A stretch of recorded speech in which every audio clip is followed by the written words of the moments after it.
Thanks for letting me in. Thanks, Carol. Appreciate it. Thanks for showing up. So many phone calls today. I've just been running from one to another. I hope everybody's doing okay. I'll call us to order in all officialness if I can. And I'll look at our agenda. Roll call is the first thing on the agenda. So I don't know what that means other than to say, Commissioner PeROK. According to the legislation about remote meetings and everything, when you do the roll call, not only do you have to say if you're here or not, but you also have to say where you're Zooming from. Like I will say, I'm here and I'm in Royal Oak, Michigan. And then you tell people where you are. That's Beautiful. Apparently a new rule, so we have to do that. I like it. Well, I'm Jason Gittinger, and I'm in Royal Oak, Michigan. I'll call on Commissioner PeROK to tell us where she's from. I'm here, and I'm also here in Royal Oak, Michigan. Awesome. Laura. Laura Bonnell, Royal Oak, Michigan. Alicia. Alicia Weisslein, Royal Oak, Michigan. Jody. Jody Ellison, Royal Oak, Michigan. Melissa. Melissa Bering, Waikoloa, Hawaii. What? That's awesome. I'm bringing the sunshine back, I promise.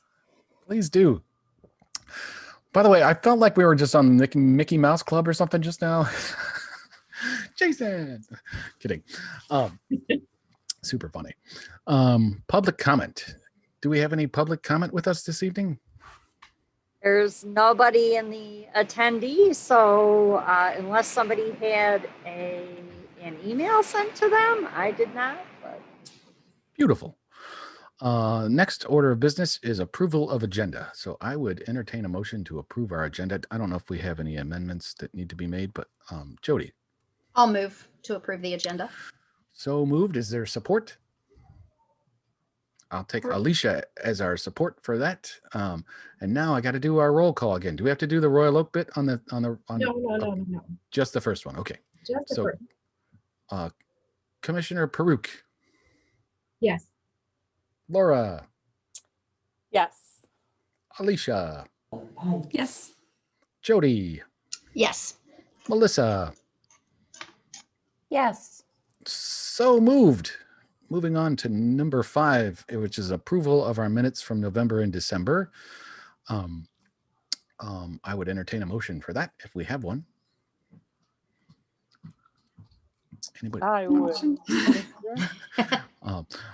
We'll mix it up. Laura, you have moved that, and Alicia is your support. So I will call for the vote. Commissioner PeROK. Yeah. Laura. Yes. Yes. Alicia. Yes. Jody. Yes. Melissa. Yes. Boom. Look at that. We approved another thing on our agenda. Moving on to number 6. How efficient are we tonight? Financial update. Do we have anything for our financial update? I don't know if anything's changed. I believe there was a question hold on, let me look down the menu here. Commission for the Arts members lighting inspection, which might include some financial consideration at some point or discussion at that point. But and then we number 9, our unfinished business is going to be some more financial discussion. So I really don't think there's anything to talk about now. We haven't changed much since the last time we talked. Actually, I don't think we've changed anything since the last time we talked. But we'll talk about more of those things in detail as we get to them. So Artist Laureate project update, installation of mosaic. Anybody have some detail? Maybe I'll call on you, Pat, because you've probably seen it. I don't know if the rest of us have seen it. Have any of us been to City Hall to see that yet? I think Carol who's monitoring and taking the minutes and everything for us tonight, is going to extend an invitation sometime this evening for you to come individually to come in to see the mural, because you really should see the mural. Those of you who haven't, because it's extraordinary. Judy and Carol and the city electrician worked on the lighting issue, and the proposed lighting for it does come in under budget, which means we have enough in our budget to pay not only for everything with the mural and the installation, but also some extra lighting. But I think it would be better for everyone to be able to see it without the lighting within the next however long, a week or two, and then decide whether or not you think we really do need lighting. Obviously, it looks a little bit different at night without the daylight coming in through the windows at both ends of the hallway. But it looks pretty darn good with the lighting that is already there in the hallway. So, but if you guys could, I would really link up with Carol and she'll arrange a time for you to come in and take a look at it during the day. Gotcha. So would you- if I can have a minute? Yeah, Yeah, for sure. I talked with Paul Brake, and he said, absolutely, I could invite you all to come to City Hall, maybe in shifts, so we can make sure we're socially distanced. What I noticed was it looks really good during the day. So one night as I was leaving the building, I decided to walk down that hallway while it was completely dark outside. And I think it looks equally well lit. It's in a small enough hallway with a low enough ceiling that the spotlights in the ceiling are close to it. So if you can see in my little picture, that is the mosaic right there. And so what I would really encourage you guys all to do, and I'll send you my schedule for the rest of this week and next week, if you want to come by at your convenience sometime during the day, and then sometime when I'm here for an evening meeting to see it in both lights, you are more than welcome to do that.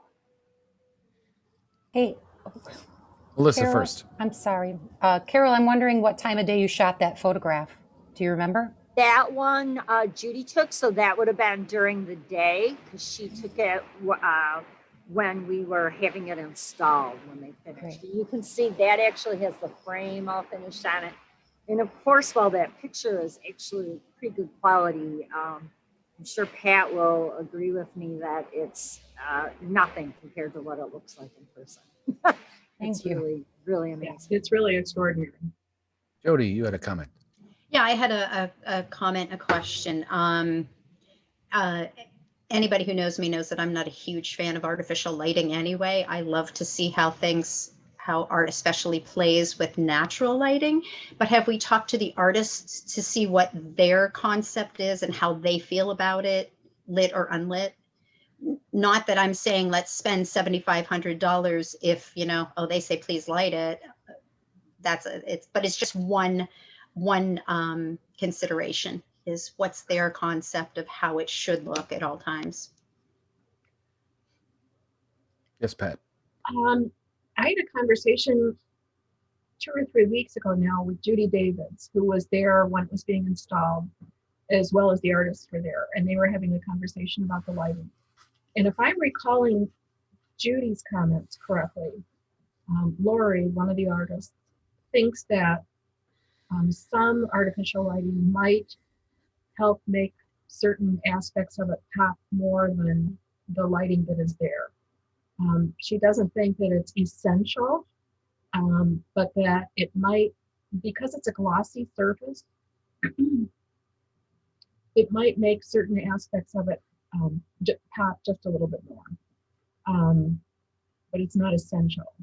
So that's, if I'm recalling Judy's comments correctly, and if Judy is reflective of what Lori actually said, then that was Lori's take on it. So I think the best thing to do is for you all to traip down there and take a look at it and just see what you think. So Carol, any other thoughts in terms of what the artist's intent was there? Or if you had heard anything there? Or?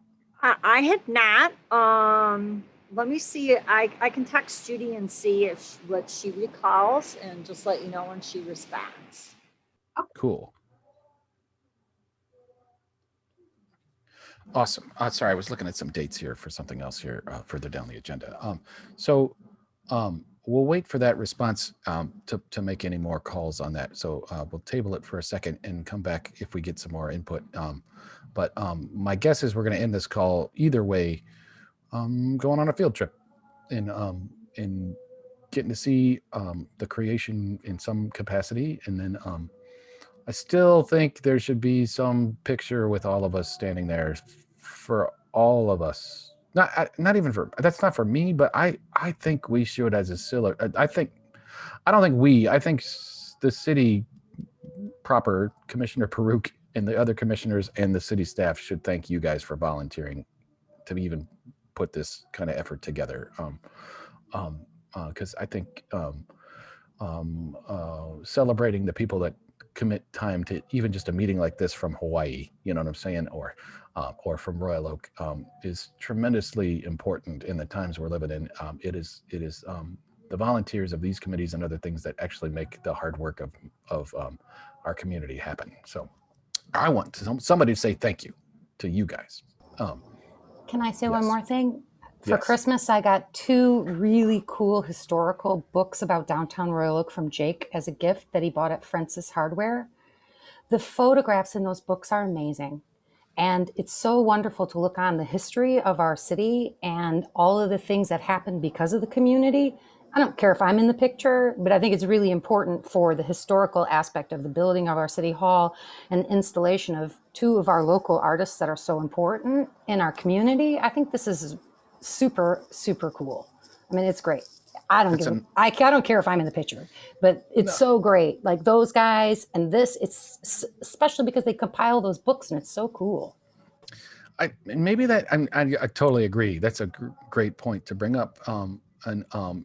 If for nothing else, then to inspire the next person who has an idea for something in the future to realize that people celebrate things like that. You know,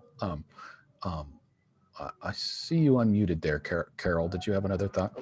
There was a picture taken with the artists with the mosaic when they were doing the installation. That those were shared on all of the city's social media and put in the e-blast. But it certainly is not to say that we won't do something more. Of course, we're all just waiting, Yes. for the day when we can actually have like some sort of proper public opening of this building, but we just don't know when that is. And of course, with it being the 100th anniversary of the city as well. So Judy responded, but I don't know if she caught the essence of my question. She just put yes. Corey, I said, do you recall that the artist said we should have some artificial light to bring out all the colorings? And she said, yes, Corey Reiser is installing. So it sounds like maybe it's just a go no matter what. But still, in all, I do think you should all come and see the mosaic right now. Beautiful. By the way, that's not an admonishment of anybody, by the way. I just want to harp on the fact that for us to keep thanking everybody, because it is a time where everybody's making drastic changes in our lives, like just revisiting why we do what we do all day, every day, because everything's just been shaken up like a snow globe. And I think in that process, we shouldn't lose great people and their participation, in our community, especially ones that show up and care. So that's me saying thank you. I'll say thank you right now. How's that? It's recorded. Let's put this on YouTube. I'm kidding. Cool. So the financial part of that is, even if they do install lighting, I think it's going to be cheaper than we had budgeted. I think we budgeted about $1,500 extra or something. It was like $6,000 for the installation, and then there was extra money just in case for lighting, and I think it's going to come in under that. So, is that right, Pat?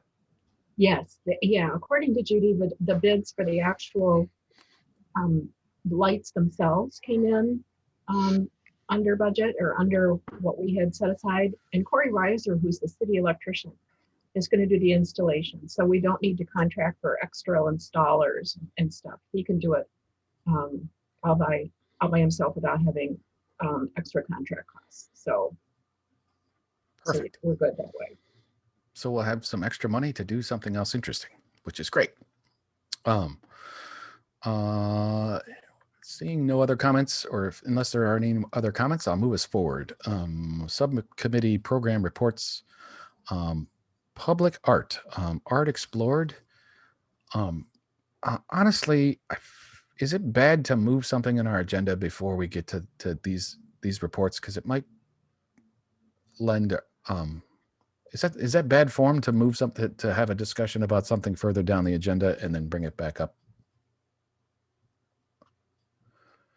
Pat? Technically,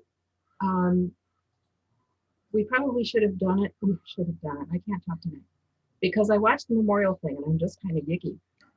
But technically, we probably should have done it when we approved the agenda, but there's no reason why, because we're a fairly casual group anyway.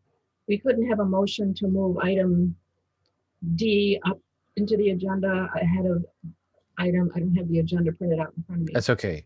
So if I would do it by motion.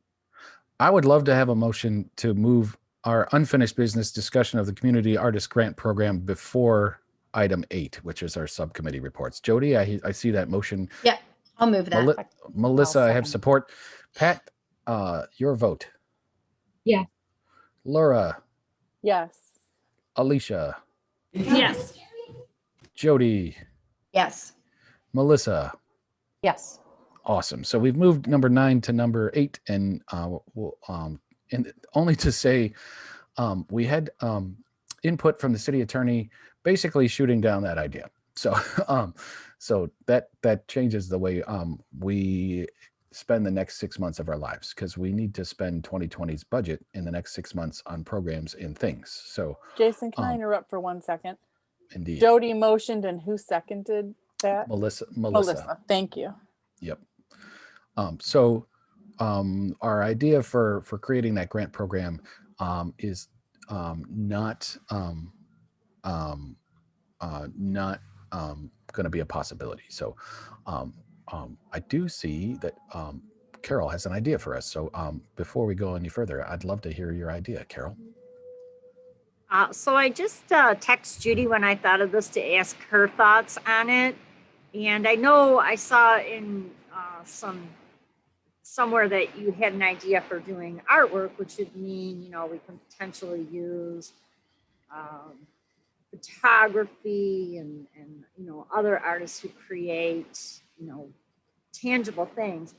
But trying to think outside of the box and how to use performing arts, like some theater and musicians.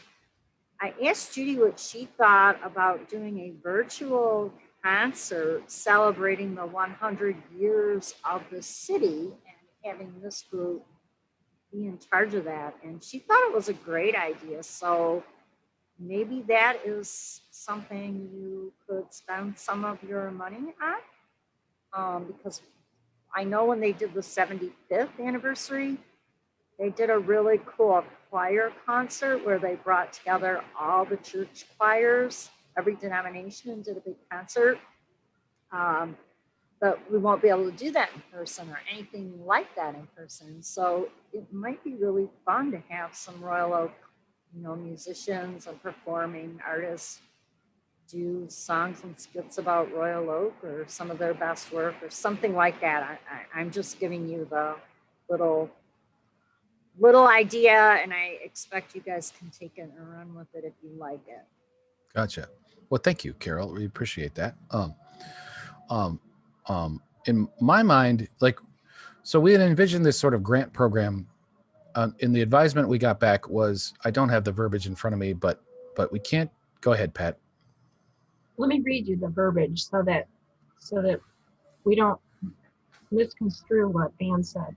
Ann McLaughlin, who is with the Howard and Howard law firm, or not Howard and Howard. Anyway, she's our acting city attorney, and I asked her about this potential grant program.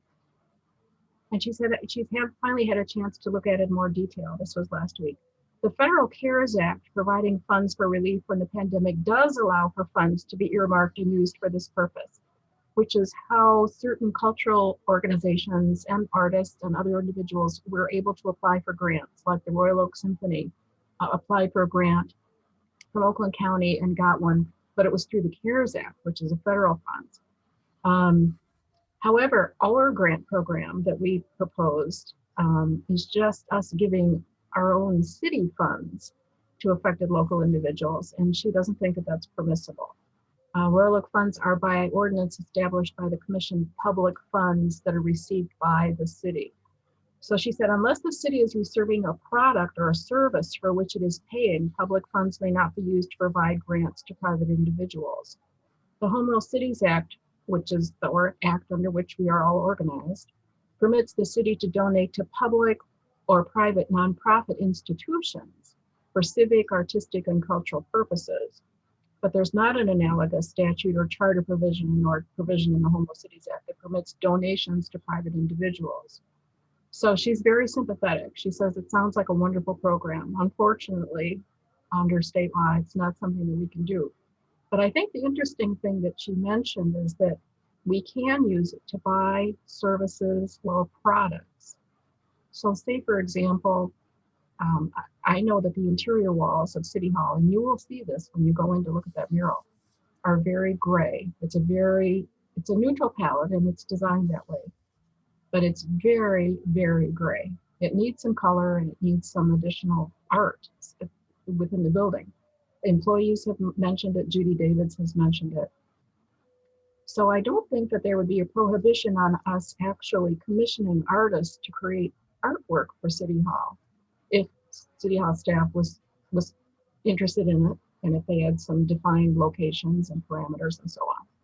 I think that's something we could use the money for. We could actually purchase art for public display in City Hall or any other public building. But City Hall, once you see it inside, is really in need of some warmth and some color, other than just the gray walls.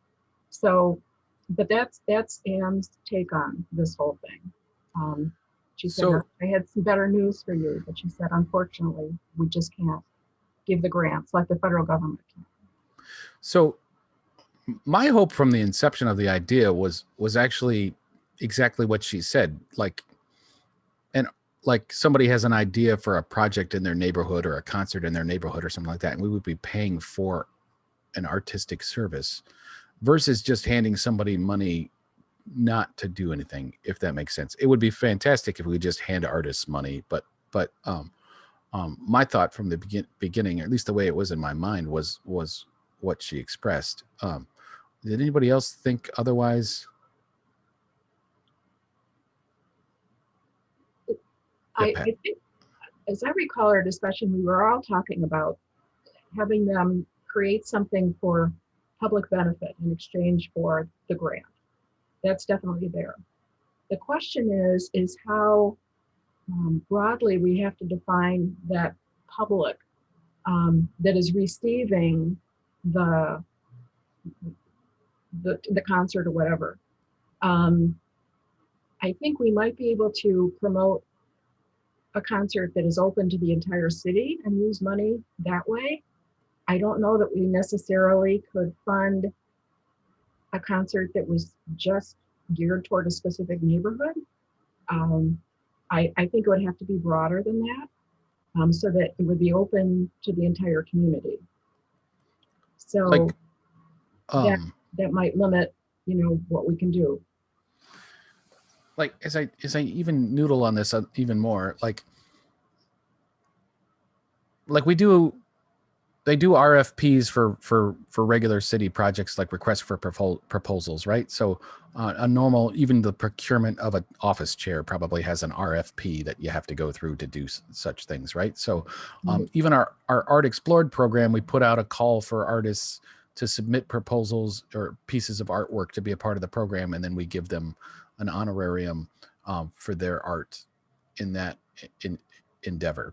So effectively, we've been calling it a grant program, but perhaps we just create a micro project program where, there's an up to $500 budget for a project, and people could submit ideas for projects, and then we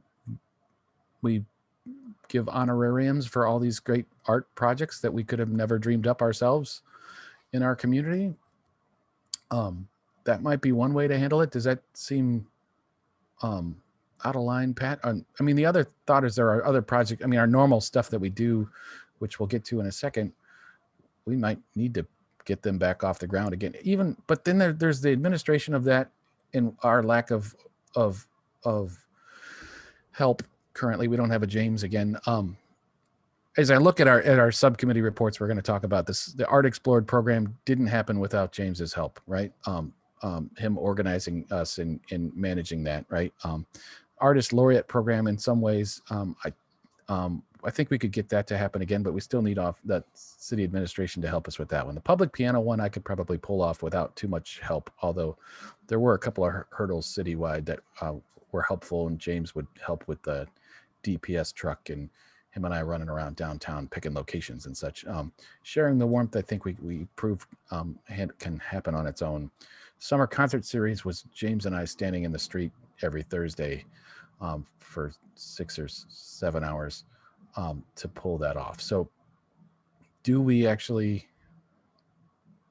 these projects ever live again is the first question. And then I don't know, I'm just thinking out loud. But go ahead, Jody. No, I think they can live again. I mean, I think, for instance, the summer concert series, if we can contractually get people to record or even do a live feed for however long the amount of money we normally spend, whatever contractually they would get, if they can tape that, broadcast it, make it's available to everyone at that point, and we basically achieve the same thing. Art Explored, we've got the money in there, and doing a call for artists instead of putting it out maybe on the street. Maybe it is for City Hall, or maybe it's for a combination of City Hall and the street. Maybe it is looking at one or two of the pieces that we've had that the artists don't want back, buying those as part of it, which we've done in the past. And I know it's a lot more daunting without having a James or a Stewart. But there may be things like that. I really do think that it's the translation. And these days, we're all creators. We're all about translation. How do you make it fit that square peg in the round hole we have right now? Yes, Pat. Yeah. Well, Carol might want to weigh in on this, because she and I were having a discussion earlier this afternoon about the agenda, and we drifted into this. That I think in terms of the projects that actually need manpower, person power to pull off, like the summer concert series and like the piano project. Carol's feeling, and I would agree, that we can rely a lot more on DPS than we have, because DPS has been involved in other projects in the community in a much bigger role. For example, the Royal Oak Arts Council, which is a 501c3, puts on the art fair up at Memorial Park every year in June. And they get a significant amount of help from DPS in terms of the logistics of doing that, whether it's helping move the picnic tables and handling the refuse and just park maintenance issues and a whole lot of other stuff. I mean, they're very involved with that. And that's an arts project. And it benefits that organization, and they pay a fee to have that event there, but they do get DPS involved. So in terms of our own projects, I don't see why they couldn't be a lot more involved than they have been in the past in terms of assisting with the logistics of just the mechanics of having all this happen. So I don't know if Carol, I know, has had some conversations with some administrators in that area. So I don't know if Carol, I'm putting you on the spot. I don't know if you want to jump in and comment on this. Sure. I would see a parallel with like the Veterans Events Committee when they put on the Memorial Day Parade and the Memorial Ceremony and the Veterans Day Ceremony. It's not the members of the Veterans Event Committee who are out there putting the chairs up and taking the chairs down. It's done by filling out a special event permit and asking the DPS workers to do it. So I don't see why that model could not be adopted for the summer concert series to, as I said to Pat today, literally and figuratively have DPS doing some of the heavy lifting on that, as they should be doing. That's more in their job description. I did have an opportunity to speak to our former recreation director, Todd Gazzetti, today. And Todd ran the summer concert series for the city a long time ago. Admittedly, it was a very different program then. They had a little less set up because they were putting that, if you'll recall, the parking lot for Old City Hall, they would set the Oakland County stage would set up there facing the library, and then they could use the library steps. And then people just brought their own chairs and put them on the lawn. So they kind of had a little amphitheater, if you will. And in a year or two, we'll have that again in Centennial Commons. So this year might just be kind of a stopgap if we can have it this year on Center Street. Or who knows, maybe you guys decide you want to keep it on Center Street, but there should be no reason DPS can't help us. And one of the things Todd pointed out, while it was easier to set up back then, it almost had to be easier to set up because DPS didn't have the staff that they now have. We're back up to full complements of staff. We're, knock wood, so far we're back from 2009 numbers of staff, and once we get through COVID, it shouldn't be a problem. And that is exactly how that is handled for the art show that Pat's speaking of. DPS does the blockading. DPS, I think they assist putting the tents up. So they assist with the tear down. So it's nothing new for them to assist when an entity is using one of our parks. The difference would be that when we're writing up the special event permit, we're writing it up as the city of Royal Oak is requesting this, because that's a city of Royal Oak entity doing it. And I've had to do that before for other events that we've put on here in the city manager's office. I've done events where I've had to fill out a special event permit to make sure that we have police and to make sure that we have DPS, but there's no cost to the group when we do it. So there would be nothing to stop us from doing it that way. And I think Paul is very amenable to that. It seems like that is the direction that it should go in. And when we had Stuart doing that, that was during a time when, honestly, we were short. DPS was down employees. There was a lot of attrition. We weren't filling spaces, but we're not in that same position now. So we should look forward and redo what we're doing. As Pat said today, the COVID has given us some chance to hit the reset button on things and make it better. And I don't see any reason that, we have a full DPS staff that we shouldn't utilize them rather than having us out there, 3 or 4 people doing all that work that, we don't even have all the equipment like DPS has. So. Well, thank you for that, Carol. Let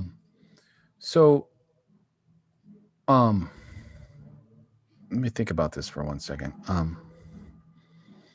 was thinking about the summer concert series in general, and historically we've done 6 weeks of them. The thought years ago was we were sort of trying to steer clear of other things, and not take anybody's thunder downtown. Thinking about that as you're talking, I don't think that's the case anymore. I think we got to get as many people downtown as we possibly can, all the time, like starting in a week and a half or 2 weeks. So I know the city of Plymouth used to do, prior to a pandemic, 14 Friday nights in a row or something like that. Which was that in my mind, I'm like, we do 6. I could see us doing 10 or 12 Thursdays. Might have budget considerations on that because we would be talking about, well, we're talking about DPS. If we're talking after hours, we are talking overtime. So we are going to have Sure. to mitigate that. I only just think of that in terms of support for downtown restaurants and establishments. I don't necessarily want to spend 10 or 12 Thursdays in the street myself, but I would if we had to.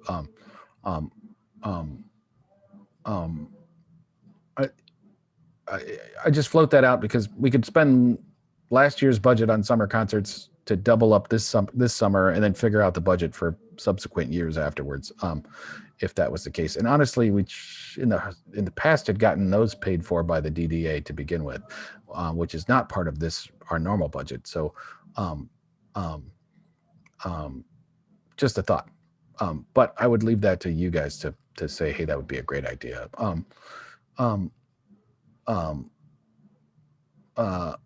So what's our next step here? What do we need to talk about next, in terms of moving any of these initiatives forward? In what capacity does this artist grant program disappear as a concept and we just put the budget into the other programs, but expand the sort of projects that Art Explored is dealing with, or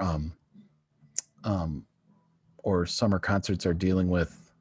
What are your thoughts on that, team? Yes, Jody. I think kind of where I was going was I think that we can apply some of those funds toward a bunch of the programs that we already do, just tweak them a little bit so that they fit the time of COVID. So if we do want to make it that far for Art Explored, we're not necessarily looking at outside art. Maybe we are looking at City Hall and police station art for this year. Or maybe we are looking at a couple of outdoor pieces. I have some concerns with no. So anyway, my thought about the summer concert series and doing it recorded or remote was, we're not exactly sure in 3-4 months whether we're back on the streets or whether we're still being encouraged to stay away. And I'd hate to sponsor a program that is looking for crowds when we're still being told keep the crowds down. That was why. Sure. So turning it and making it the same thing where we contact some of our performers who didn't get to perform last summer, who may not get to perform this summer, and doubling up on that and saying, hey, instead of giving you $500, we'll give you $1,000, but we want you to do this remote. Maybe we find a studio if they don't have their own that could host it. And then it can be promoted as a big, it is a concert, it's a live concert, and you can join in by Zoom or whatever platform we decide to use. And it'll also be available for an amount of time. I don't know at that point whether artists would want to make their recording in the public domain from that point on, because then they lose money. But possibly we control it for a certain amount of time so that citizens, people from Royal Oak, from the surrounding area, have a chance to view, and then ownership of it reverts to them so that they can then get subscriptions if people want to see it, some kind of a thing. So that was kind of more where I was going, was if we take some of the programs we already have and tweak them to fit into a remote time, that way we haven't lost them. We don't have to take them out and really dust them off. We just work with them depending upon how the outside environment is. So I can think of a number of things in regards to those comments. One, I think by 1 o'clock tomorrow afternoon, the narrative of our country changes quite drastically. And so I have hope that by the summer, the messaging is different. Maybe a respectful and distanced participation in an event or something like that. But I don't think the narrative is going to be lock yourself in your house for the rest of time after tomorrow at 1 o'clock, personally. I think they're going to encourage people to get back to life in a respectful way that for the times we're in. But I don't know what that means yet. So to your point, planning something right now is not the greatest idea. But we could pull off a summer concert series with about 6 weeks lead time if we had to. So we have some time to think about that. In terms of recording concerts, even the idea of recording stuff for the city's 100th anniversary, as you were talking, I just realized I don't think we have the rights to everybody's songs that we would use in an environment like that. Most of the time, the concerts we're seeing on Facebook and YouTube and stuff are kind of skirting buying the rights to the material or licensing the songs to be performed like that in a recorded environment. And as a municipality and a municipal group, we might run into some issues that get the city sued in that respect. They wouldn't sue the guitar player playing in his living room for tips, but they would definitely sue a city. So yes, We Carol. actually have music rights to 3 entities. You have music rights for live concerts. I don't know if you have music rights. You have CSAC, you have ASCAP, and BMI, specifically because we throw a summer concert series. But I don't think that buys us the rights to individual. It's for other uses as well. Does it buy us the rights to recordings? That I'd have to look at, but I think you missed my point. I wasn't talking about these bands doing like cover things. I was talking about them doing their own, Royal Oak artists doing their own material. Original material. That's a different consideration. Like Royal Oak artists celebrating Royal Oak artists and Royal Oak art was my thought on that anyway. Gotcha. And I only just bring up the rights thing just because we skirt that issue a couple times in this body. So I don't know. Well, and that's exactly why I bring it up in this body, because I know we have a couple of professional musicians who would be much better versed with that than I am. So I figure I float it now. You know the right questions to ask, and you know where to go for the answers. Melissa. Sorry, mute button. I'm still getting there. Even if you are talking about a Royal Oak original artist who writes their own music versus an artist who covers someone else's music, the Royal Oak original artist's music is still covered within ASCAP, BMI, or CSAC, unless it's a teenager who isn't a professional. My music is all copywritten through ASCAP as an organization in the United States government, and I've written my own music.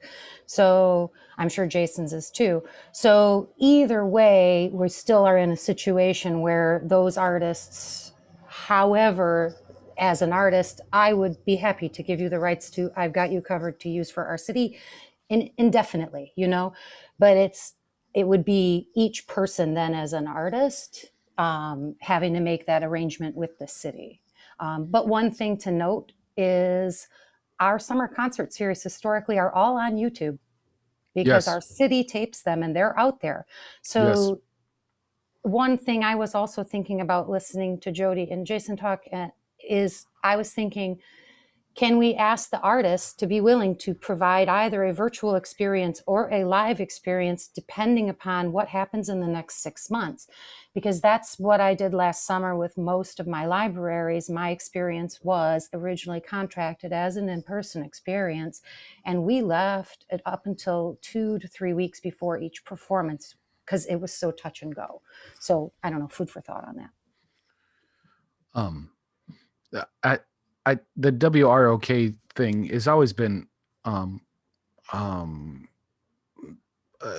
sort of on the blurred line of public broadcasting for a community access channel. You know what I'm saying? So now that being said, YouTube actually would, if they monetize that, they would send them the material, the money to the actual original artist or the performing rights organization that owns the rights to those songs. So even if it's a cover song or an original song, they all songs from 1925 and before are now public domain. So all we got to do is just pick songs from earlier than 1925 and we're all set, right, Carol?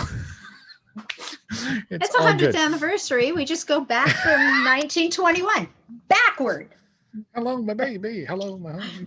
Hello, my ragtime gal. Ooh, can we get the dancing frog too to do it? That Is he a would be royal awesome. ochre?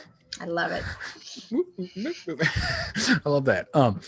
I don't know if we're going to find the answers to all of this tonight, but at least we're having some of the discussion that would need to be had.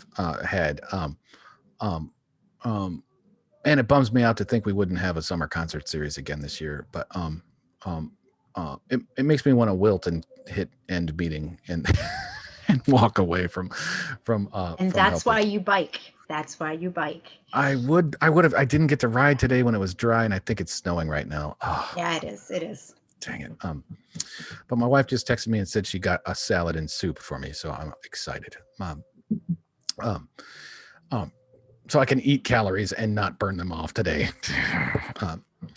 Dang it. So, all right. So, we have blurred the line of number 9 and number 8 here, but I think we're having the right discussion for all of it. So, so if I'm hearing correctly, here's another question.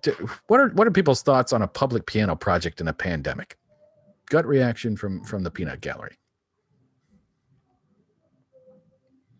Any thoughts, Pat? Unless the situation changes radically from where it is right now, and it's possible. I know you're really optimistic, Jason, about the changes that are going to come tomorrow.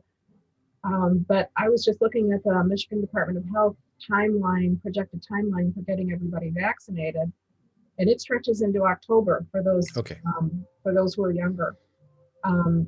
Which potentially puts in jeopardy the beginning of the school year again. So, it's going to turn around, but it's like turning around a battleship in the ocean. It doesn't happen overnight, and it's very, very slow.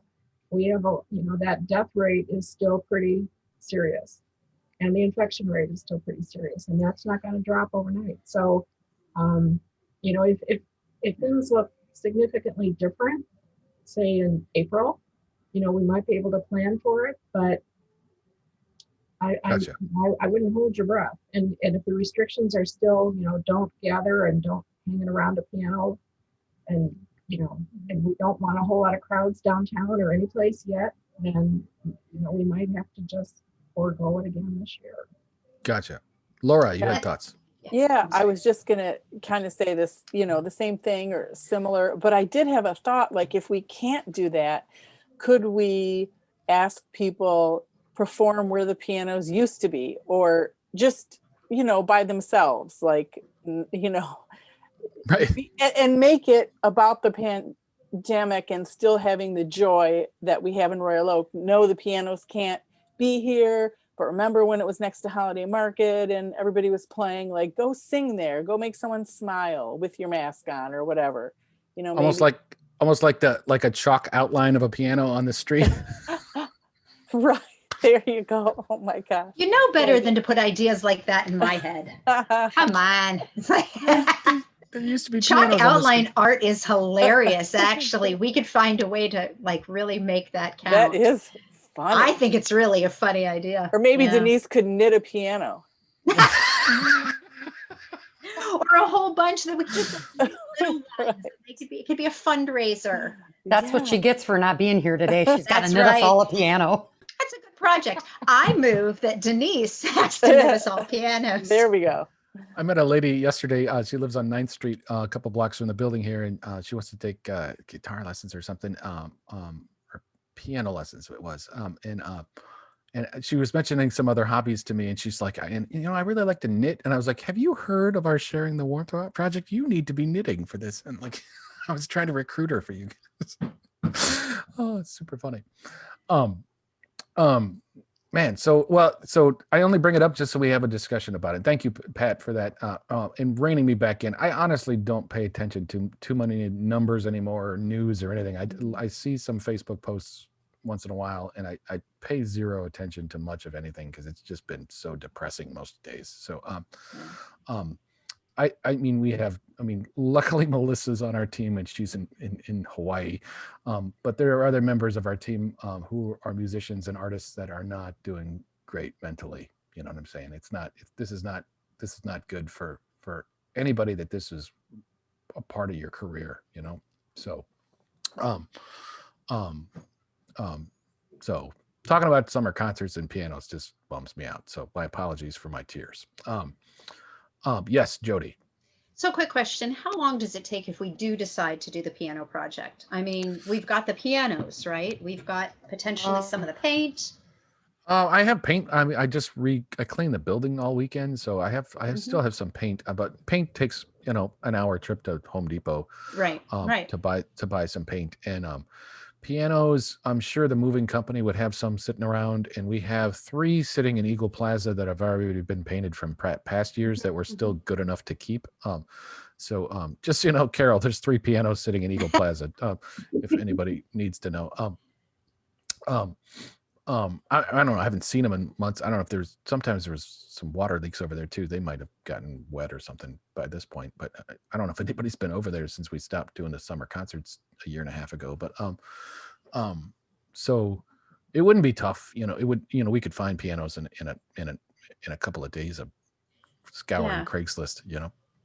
Well, and I ask because I'm thinking if it's something that we could put together, let's say the project itself would start June or July, so it'd be a foreshortened season.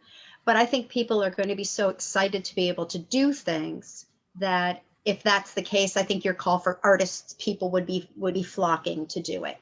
A family here, a pod group there, so that they're still safe. But that I think is probably like the concert series. If we've got a few weeks to pull it together, we could.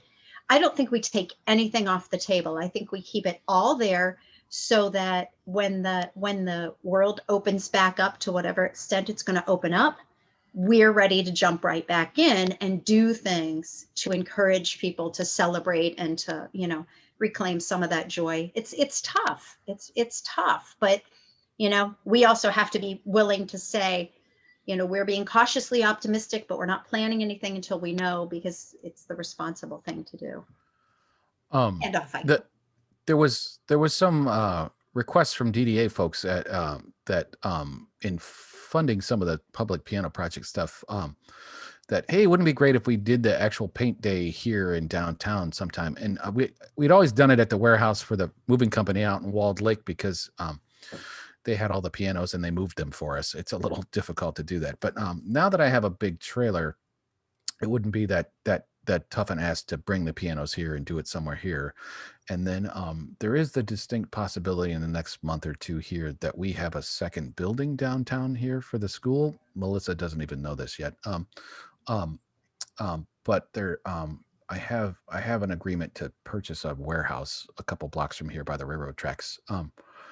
That if I can get the right funding together, we would have a place to keep more stuff. Our school keeps getting donations of equipment, which is amazing. But we don't have enough room to keep it all, and then manage it until we can get it into the hands of somebody else. So we're busting at the seams in that respect. So I've put together a sort of backup plan for that, which is great, and it's with um,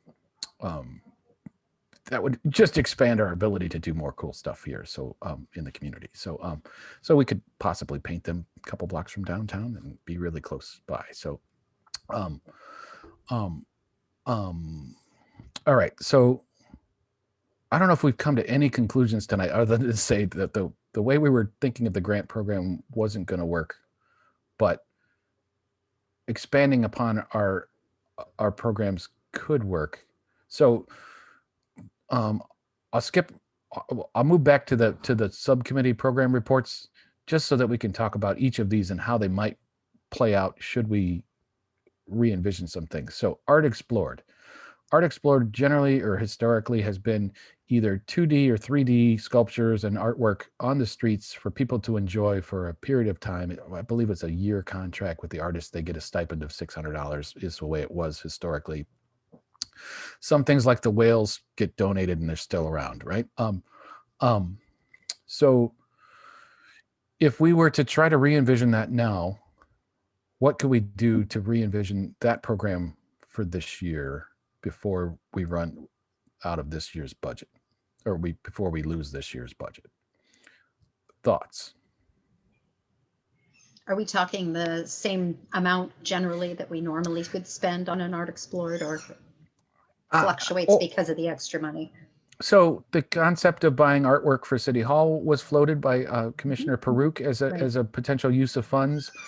In this way, we could put it out to the community to submit pieces that they thought would be good for that, and then, put a cap on what we would spend on a piece of artwork. I don't think we can buy $10,000 pieces of artwork for City Hall, but I don't see why $500 or something for a painting or something might not be a bad thing.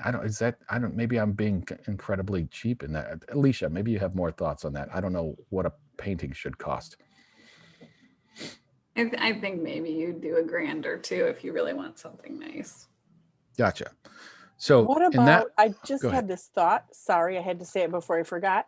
What about all those Scholastic kids who are doing Scholastic for the gold and the, and the silver medals, and they used to travel to New York before the pandemic, but those kids in all the high schools that are creating amazing things, I'm sure they would feel so honored if their stuff was, in City Hall. Just a thought, because the work is incredible. So by the way, I have 4 pieces that are sitting here. I mean, I'd love them in my office someday, but if they lived in City Hall forever, they'd be kind of fun. These are pictures of the pianos. I don't know why they're just sitting by my desk today. That an artist from the high school made a project or something. So they did something to the negatives to put all the goop around the outside of the pictures. So they're in black and white, but they have like all this other cool stuff around them. And they're pictures of our pianos. I'm not going to commit to donating them yet, because maybe they end up on our walls. But, Loan them. Loan them. Maybe we loan them to City Hall. But you know what? That may be an interesting concept too, especially if we want to kind of pull in.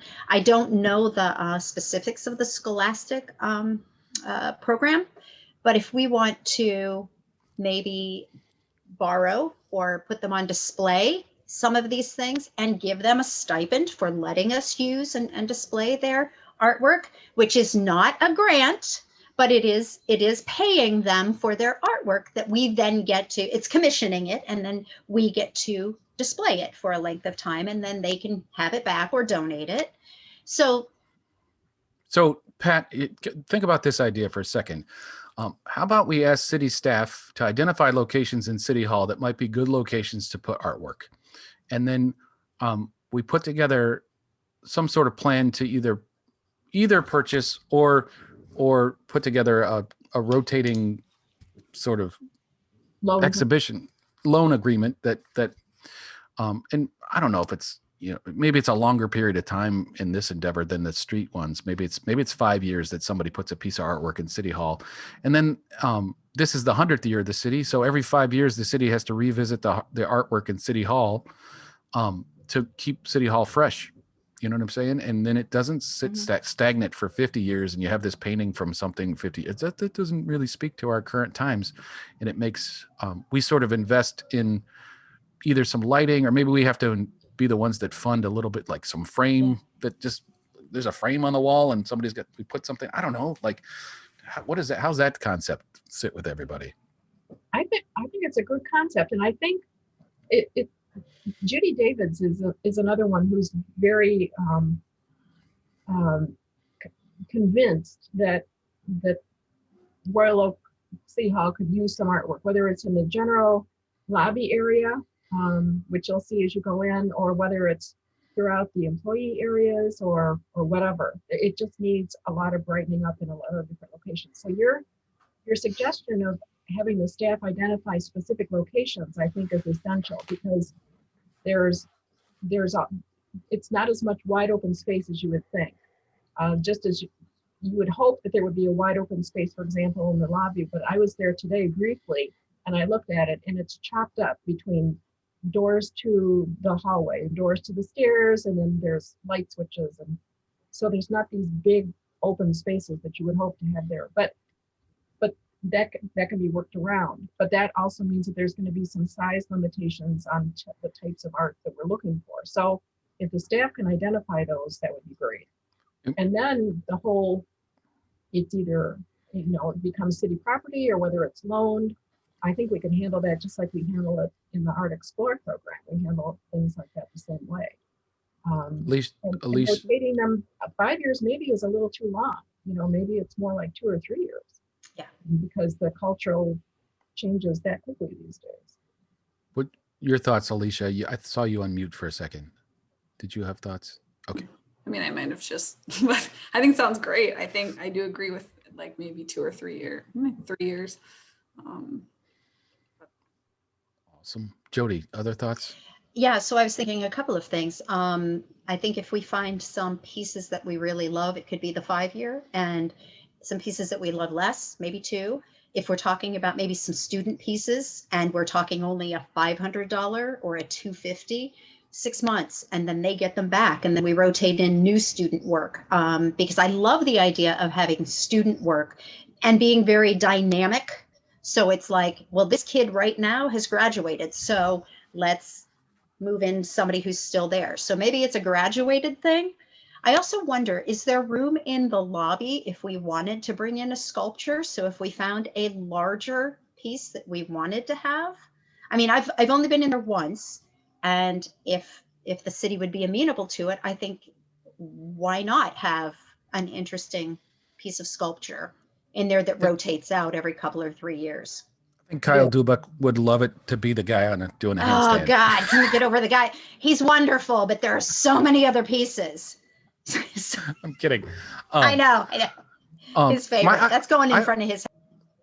I have a question for Alicia. If there was like 2 spots that were always for a school endeavor, and that was sort of an honor that the school got to bestow on a student piece or something like that as an agreement. And honestly, I think of Royal Oak schools, but we have other schools in our neighborhood now, right? We have Shrine and other things, but it would take somebody from this body sort of administering that program per year or something like that. Is that something that would be easy to deal with, or does that become a very complicated task to procure a program for encouraging youth art like that? I think that with time it would become easy. I think at first it might be a little rough just because in the past we've had a lot of little projects like that where people ask us to display art, and it becomes it just doesn't seem like a really great honor. It just seems like a lot of work for not a lot of benefit for the students or anything like that. But I mean, I think it could be a really great thing as long as we handle it correctly.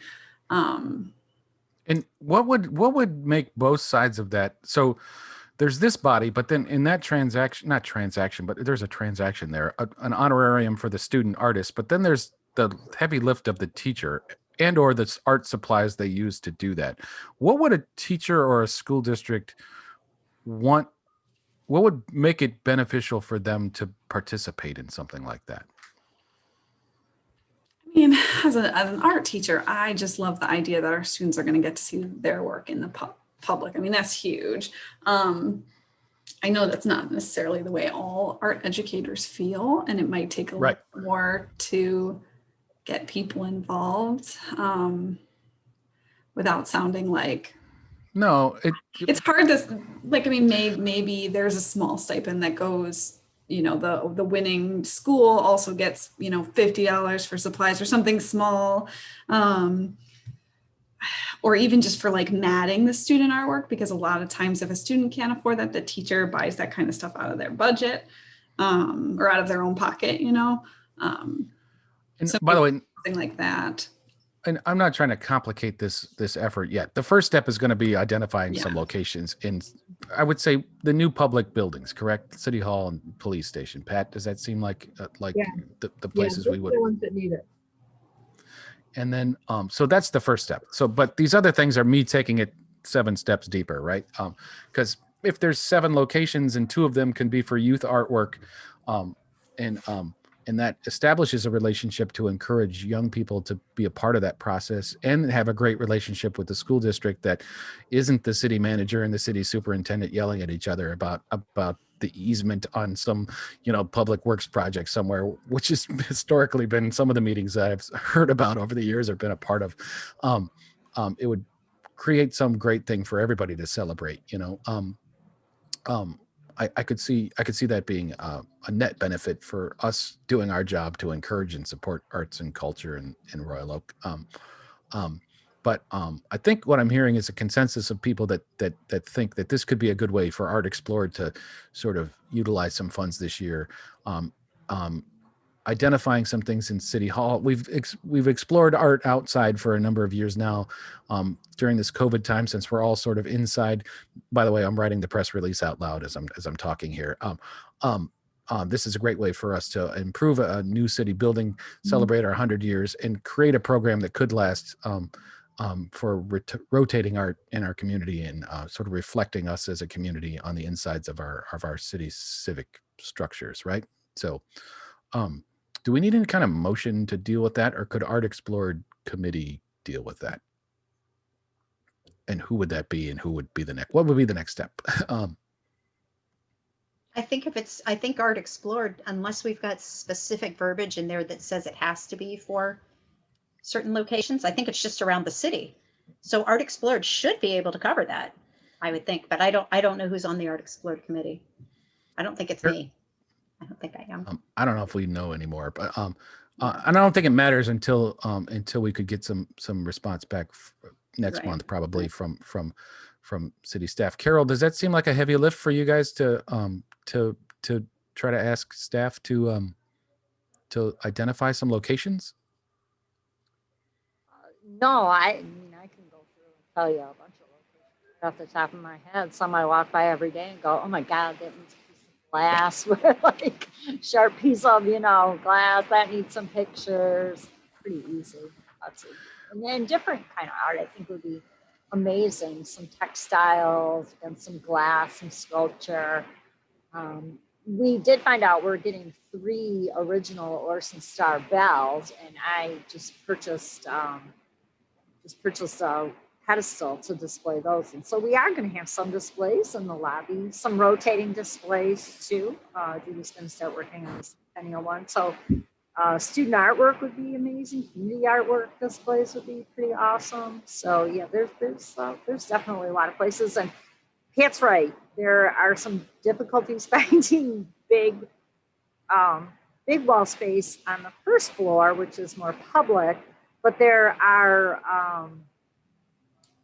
1, 2, 3 conference rooms on the first floor, and artwork in there would be really nice. So there's definitely a lot of spaces that can use it. And upstairs we have a long hallway that is just as Pat described it. It's just 2 painted gray walls.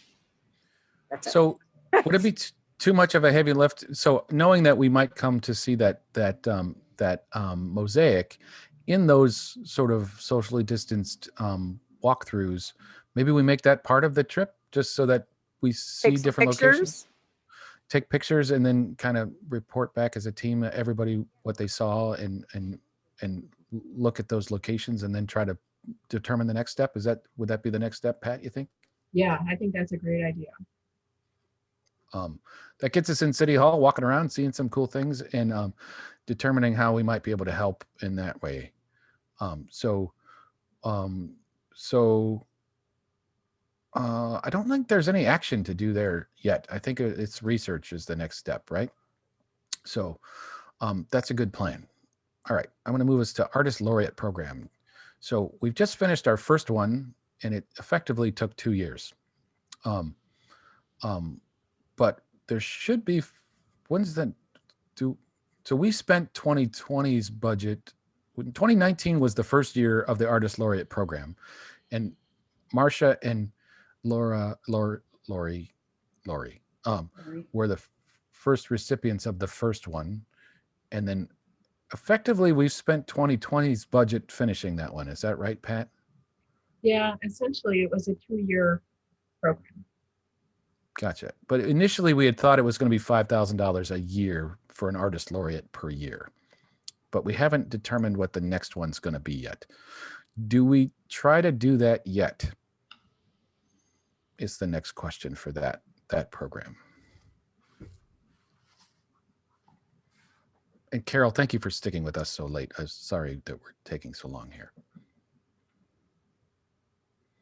I'm reluctant to start it again Yeah. at this point in time. I hate to say that, it's one more thing that we're missing, but I just don't think that we would be able to get the kind of good response that we would hope for in the current situation. Gotcha. I don't disagree. Jody, you had a thought there. No, I agree with Pat. I think it may be more difficult. I mean, unless we were directing it, and I mean, the concept was to keep it open to people who wanted to apply. I mean, we could always reach out to someone who we know is an artist who does larger ticket items if we wanted to do something like that, but that changes the character of the program. The only other question I have for Pat would be, do we, in that being a budget line item or an activity from the city commission there, will we lose that eventually, or will we still have that growing in a budget somewhere that we have to spend at some point? Or how will that play out, do you think? Well, my understanding of the budget that we are given every year is that it's relatively open-ended. There aren't a whole lot of little line items in there. It's 5,000 for this and 6,000 for this. Not in our budget. We get however much it is a year, 70,000, 35,000, whatever the number is. And then we can apportion that whichever way we think is appropriate. So it's not as if there's $5,000 in the Artist Laureate program and we have to spend it. It's a bigger pool, and we can make decisions about how we spend it as the year goes on. Gotcha. So we're not going to lose it. Bottom line. My only concern was does eventually somebody just start to axe that from the budget if they had to? Cool. Thank you for that. By the way, I should thank you publicly for your comments in the city commission meeting in December. By the way, thank you. I tried to do so on Facebook, but I don't know if you saw it. Thank you. All right. So we talked about public pianos. We talked about Artist Laureate. Sharing the Warmth is working and happening. We don't have Denise for that report, but I see things about that. How she got the whole railing Did she re-knit the whole railing? My God. She did. That is awesome. So kudos to that team for that project. We talked about summer concerts, sculpture garden project. I'm going to guess there's no movement on that just yet, right? I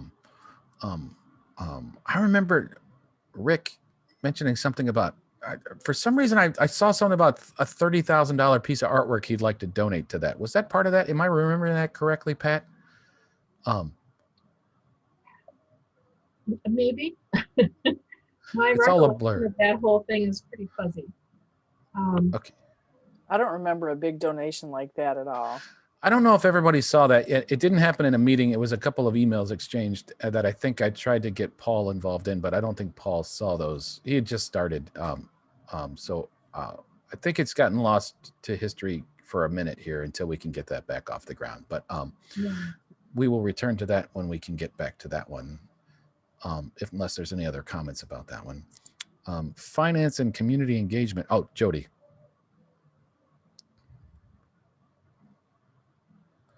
Uno momento. You need to unmute.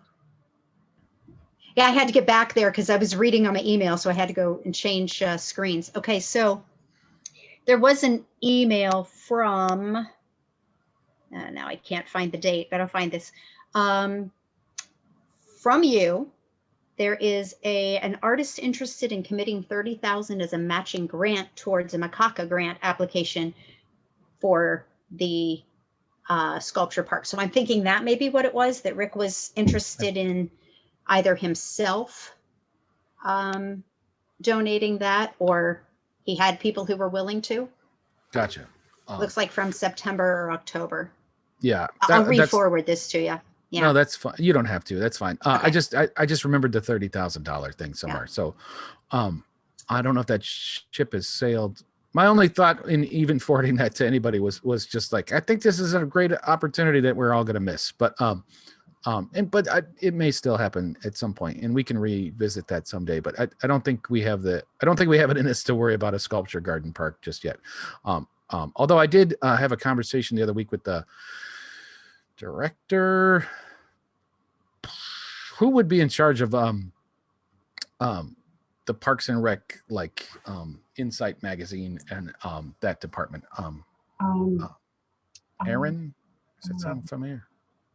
Aaron Filipski? Yes, I think I spoke with him, and I mentioned it to him just because I was like, "Hey, I know you're in charge of all these parks. The Commission for the Art, the Mission for the Arts might want another one someday. So just put it on your radar." The other thought that I broached with him was, we have historically done summer concerts downtown, but there could be the possibility to do them in other parks someday too, or do something artistic in other places of the community instead of downtown too. So keep that in your noodles as we think about things to do as well. Yes, Pat. Yeah, when you mentioned other locations, Normandy Oaks Park is going to open up this summer, and that would be a perfect venue because it is so large, and it also has the mechanical stuff there. I mean, it's got a restroom building, and it's got electricity, and it's got all the mechanical type stuff that you would need in order to actually have a concert there. And it would be a perfect location, a big parking lot, and lots of room for kids to run around and that kind of stuff. So yeah, the idea of having it in other locations, I think is a great one. And I think whether it's the whole series or whether it's just one or two, I think it really work. We're a big enough community. We're different than another smaller city. Like, we're a sizable city, and I don't see why there couldn't be a downtown concert series and a concert series in another part of town. You know what I'm saying? Like, especially out there. That was the one I was thinking of. That would draw from Clawson and Troy and Birmingham and other places as well. And I mean, it could be, I don't know, 10 years from now, we could have some great programs and things happening. We might even have a whole arts department, and we might have to have like 4 staffers. So Pat, you got to get that through the city commission budget so we can. You've got 2 years with me to do that. So love it. So all right, we got 2 years to make it happen. Cool. So celebration of the arts, I'll bring it up and Melissa can tell us that nothing's happening. She's just going to wave us off.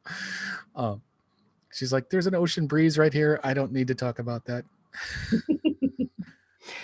So far, I had 2 good ideas. You killed them both. So what can I do? Oh, no. By the way, when you first started talking on this call, it was like bright in the picture, just like it is right now. And then at some point, the camera like resolution changes, and then I see all these palm trees behind you. I'm like, oh, man. Like that. I'm like, that's amazing. Sorry. I would have you all here with me if I could. If you want to take 6 COVID tests to get here, you can come too. Wow. Did it take 6 tests to get there? 3. Wow. Amazing. By the way, did we all kill? Did I kill your ideas, or did we all kill it? Okay, I hope I didn't kill anybody's ideas. No, I'm just teasing you. I'm just teasing you. It's an M for murder. I don't know. Cool. So, is there anything we need to broadcast this month as our messaging? That's the sort of community engagement piece. Anything we need to highlight currently? I didn't share Denise's PR yet, but I'm planning on doing that. And if anybody else can, that's a really nice article. But Denise sent it. And then like the next afternoon, Laura sent it. And I was like, oh, I'll wait. And I saved it in my memory bank to push out. So I'll try to do that like tomorrow or the next day, because that's still a good message. And you just told me it's snowing at home. Yes. Dang it. Cool. I don't think we have any new business. Does anybody have any new business? I don't have any new business, but I did have a thought where, I think we should do something. um, as far as mental health and art during this pandemic. And I think we should do something so we can say and have some sort of memory of an artist doing masks on a sculpture or in a painting or something. I just don't want us to miss the pandemic as we're putting things off that we can't do because it's grabbing, getting people together. I even think the art laureate, why wait? Do it now. People are booming with ideas. I mean, minds are going crazy because people are out of their minds because they're stuck in their house. I just think it might be the time. We need to do something that comes from us during the pandemic that is creative, different, and inspires people in the midst of this. I kind of think. Exactly what, I'm not sure. I love it. So Laura's comment is basically a call for us to have some ideas or to look for some ideas. I don't know that we're going to have them in the next 5 minutes here, but I take that as no. I gotcha. Yeah. I take that as a call between now and next month for us to be observant of art and things that are happening in our community and others. And I mean, Melissa's in Hawaii. There's got to be some things you see there that might be interesting. You're like, I'm going to bring this back to Royal Oak, right? So I just have a thought I'll throw out there. I don't know exactly what anyone's thinking, but I just think it could be fun to do some sort of like digital art challenge, just kind of posting some sort of fun videos or ideas. Like, here's the prompt and what can you do with it? And just something fun that gets, I don't know, families doing something other than sitting in front of their TVs. Here's another question. Yeah. For the city, and it's either for Carol or Pat. In new city hall buildings, are there TVs mounted in, like sometimes new buildings have like TVs in lobbies and things like that? Is there? Everywhere. Yeah. Everywhere. I think there's 8 in the city commission. They're huge. The electronics in both buildings are state of the art. I mean, Carol's right. There's screens everywhere. Everywhere. Offices, every conference room has multiple ones everywhere. And we have city social media feeds. So, Alicia, that's a fantastic idea. Can you flesh that out into some sort of, you mentioned a prompt, and what would it take to pull that off in terms of messaging? Probably a few handful of bullet points in some way to communicate that, correct? Yeah, I mean, I think videos would be the best just because they're more inspiring. And it is something I'd be willing to take on with some help. I mean, I've had a lot of practice now making videos and doing digital art prompts, but it would be fun to do not just visual arts. And there's where I'd probably need other people to sort of come in. You did complicate it a little bit from my thought there, bringing the video part into it, only because I think of the, now, I would say this. I think it needs to, if it was a video instead of an image, it would need to be pretty short. You know what I'm saying? I don't think it could be more than 10 or 15 seconds, really. And then that begs the question: could that video be on the signage in our civic buildings? That would be a whole nother can of worms, I guess. I thought maybe you were thinking of using the TVs to showcase like people who are sharing what they've made afterwards, maybe not necessarily the message. Gotcha. But I see what you're saying, and we wouldn't have to do a video because that does take more time. So it would be very easy to make an image very easy. But it could be something where monthly we pick a recipient to their artwork is the I can't say screensaver at City Hall or the screensaver at the police department or something like that, but that that's more questions for city staff to research for us. What's running the systems that generate the images on those TVs, and could we implement some sort of artistic program in digital signage and or our social media feeds that would be an interesting way to encourage and support people at home to make artwork digitally instead of an actual painting. It could be a digital piece of artwork that ends up, I mean, my daughter might make it out of Minecraft parts or something, you know what I'm saying, and take a picture of it and send it to, whatever. That's a great idea.